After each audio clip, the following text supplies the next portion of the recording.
But you go from that to, well, excuse me, not go from that. A couple hours earlier, Latrell McCutchin drops that he, too, is headed to the University of Oklahoma. And for some people, that's an even bigger coup than Caleb Williams. Do you agree with that?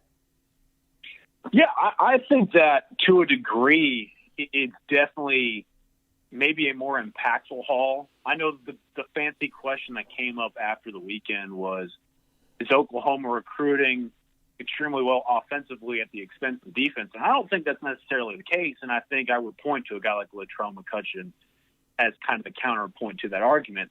I mean, Latrell is a guy who, when healthy, he is easily one of the best cornerbacks, not only in the state of Texas, but I mean in the nation. And I love the kid's demeanor, his attitude, his effort. It was really unfortunate to hear about that injury, but he's been cleared recently. So I hope to go out there and see him play if there's a high school football season down in Austin.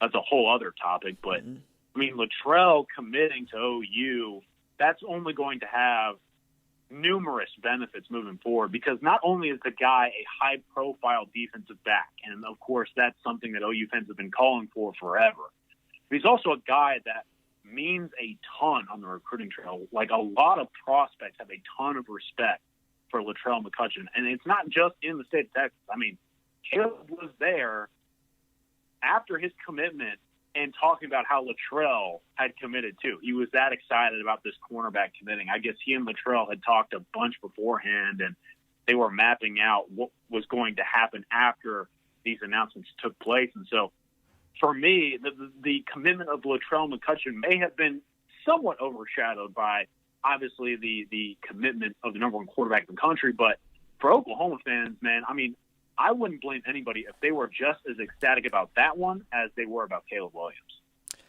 I want to piggyback on that, the strategy to commit on the same day and when you're going to commit and those sorts of things, because I know that many people expected multiple commits and they were wondering if it was going to be 3, 4, or 5, because you'll remember a couple of years ago, Theo Weiss, R.J. Henderson, Trajan Bridges, and Jerian Jones, I believe, who transferred from Mississippi State to Ole Miss after flipping from Oklahoma to Mississippi State, all committed at the same time. And then there was I want to say 6 over that spring game weekend. And I think people were expecting those sorts of fireworks. Were you expecting those sorts of fireworks? And do you think people were let down?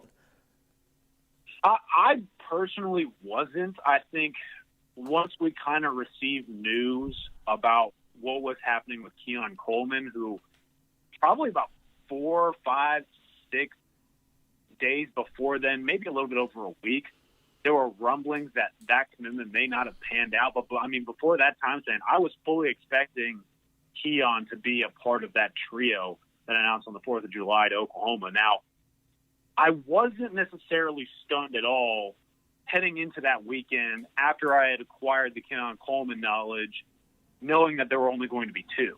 Now, don't get me wrong. Those 2 specific commitments are huge. They're probably well worth 3, 4, or 5 in their own right when you talk about Latrell McCutcheon and Caleb Williams. But I also feel like people forget. I mean, I know that everyone wants to see kids announced at the same time, so all those dominoes fall sequentially, and eventually they're all in the same boat. It's just less things to worry about. That being said, I mean, I'm always constantly reminding people, these are moments that mean a ton to kids. And I personally tell a lot of guys, hey, if you're going to commit, do it to where you feel like that day is the most rewarding for yourself. And so, I mean, if guys wanted to wait, then wait. I mean, make some day, X day of the month or week, about you, because it should be. You are making your collegiate decision to go play football at the highest level. Now, I will say this. Well, there weren't a ton of commitments, and yes, I will say to you, RJ, that maybe OU fans could be a little disappointed in what had resulted. I fully believe that there is still plenty of impact after what took place on the 4th of July out there on the trail right now. I'm fully expecting here in the next month, so maybe into mid-August, plenty of noise to take place, because there are rumblings right now after Caleb Williams is in the boat, after Latrell McCutcheon is in the boat, who might be next. And, I mean, I'm sure we'll get into this, but for me, while OU fans certainly expected 3, 4, 5, 6 commitments on that day, I'm saying, okay, you can be disappointed you didn't get them on that day, but I firmly believe you're going to get them here pretty soon. Keon Coleman, of course, committed to KU, where he expects to play both football and basketball, to which I've been going, yo, man, if he can play basketball, Self ain't going to let him play football, so that's a little curious, and I don't know that Phil Self is into just carrying football players on his national championship caliber basketball team, especially when the football team ain't very good. That aside, I do want to get into this conversation about the kind of commits that are in the boat for Oklahoma, because sometimes I believe that it's undersold, sometimes even by me, and other times I believe that we're being sold on what could be, even as we're looking at the boat of, I think we're at 11 now, commitments, and going, okay, yeah. Okay, thank you. So Caleb Williams is your 5-star. Then you're going Cody Jackson and Clayton Smith right there together in the top 60. And then you're going to Ethan Downs, and then then you're going to Latrell McCutcheon, then you're going to Ethan Downs. So I mean, it feels kind of top heavy in the top 100, but then it kind of sort of feels like it begins to taper, and it feels like it begins to, I mean, fall off a cliff is too strong. Just not be on the caliber of, let's say, an LSU, who is coming off of a national championship, and I'll need to repeat that. And with the new rankings, they got 14 4-stars in a 16-person class. Now, depending on how you feel Rajon Davis is going to get re-ranked, and whether or not Mason Smith goes into the boat or not, is interesting. And I wanted to speak about that because two things. One, we can talk about what's going to happen next or what we think is going to happen next. But two, what do you think of this class so far in relation to Clemson, Ohio State? Even North Carolina is out recruiting Oklahoma. Not something I was prepared to say. Or even USC, who hasn't been to the heights that Oklahoma's been to in the last 4 years. Or Oregon, right, which is coming off a Rose Bowl win and a Pac-12 championship, but for the most part is trying to get is just now getting back to good. How do you rank Oklahoma and what it's doing against those teams in recruiting? We could talk about on the field results because those show themselves, but we're talking about the 2021 recruiting class. Yeah, I think it's a fair question to ask. And, I mean, it's kind of what OU fans are waiting for. At what point is this 2021 recruiting class that's had so much hype surround it going to stack up with the Clemsons, the LSUs, so on and so forth? For me, I think you kind of hit the nail on the head here. There are guys at the top of this class that are nationally recognized names, and I firmly believe their brand is going to continue to grow. I mean, you touched on it. Cody Jackson.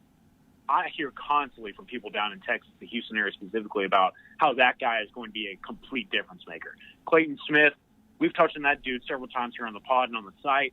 I firmly believe he's going to be next level kind of pass rusher and impact player in the front seven. Latrell, obviously we touched on him earlier. Ethan Downs is a guy that, I mean, I've seen a couple of times in person at camp settings, and he just dominates anything that he's asked to do. But I mean, like, Caleb Williams, a 5-star for a reason, and that's kind of what's going to help you continue to build this class. I mean, Mario Williams, we've touched on in the past. I mean, that's a guy that is still going to hear from the top programs in the country up until he has to sign that dotted line, potentially in, December? I mean, Mario is a guy who, that's an impact wide receiver that can also play baseball at the highest level. And then you talk about Nathan Rollins, Kai Bonge. I mean, so Colin Montgomery's a guy, to me, that's very slept on. And then there are a couple of guys, developmental projects like Jordan or Isaiah towards the bottom. I know you're a big Stutzman guy now, but that's a whole other tangent. But in my opinion, you look at this class, and I really like the foundation that it's setting because, in my opinion, there are guys at the top that, I think, are truly verified ballers. And there are guys towards the bottom of the class that, while they may not be the nationally branded names, have the very strong foundation to eventually become household kind of guys once they reach campus. Now, it's going to be crucial over this next month and a half span that OU continues to bring in some of the more top-tier guys. I'm all for bringing in projects, especially as you run up towards the deadline. But if OU is going to want to get this class on par with Clemson, LSU, so on and so forth, I am expecting them to go a little bit heavier after some of those bigger names still left on the board. I mean, let's be honest with ourselves. This class doesn't necessarily stack up at the moment with Clemson or Ohio State or North Carolina, but it could, depending on how some things sort out. Now, Emeka Egbuka, name to remember. Kelvin Gilliam, Marcus Burris, a couple of those defensive back prospects that could eventually join the class. And I'm sure we'll talk about them when we get into that discussion of what could be coming next. But, I mean, right now, I don't think this class is exactly up there with some of those major recruiting programs that you mentioned. But I see the building blocks to eventually get there. And I do believe that at some point they'll be up towards the top in the recruiting rankings. I want to finish with that by just saying that the devil's advocate here for OU fans, if you want to trot this out to anybody else, would be, on average, player for player, Oklahoma competes with the top 8. We're talking about per average, but Caleb Williams helps you tremendously. And like I said, being top heavy in those top 100 gets in their composite rankings helps tremendously. And if you're talking about putting them up against Texas, pound for pound, player for player, Oklahoma is ahead on average. That said, Georgia is destroying everybody on average. And again, when I think about Oklahoma, I think about LSU, Clemson, Georgia, Alabama, and the like, right? I think about Ohio State. I think about conference champions. I don't think about other teams that are recruiting well. And I think, it needs to reflect both in the rankings and in the product on the field, because Ohio State and Georgia don't have a problem with that. Oklahoma seems to be overdeveloping, right? What happens if you get the 5-star and 4-star dudes at the top of the rankings? Overdevelop them. And then we're talking about national championships.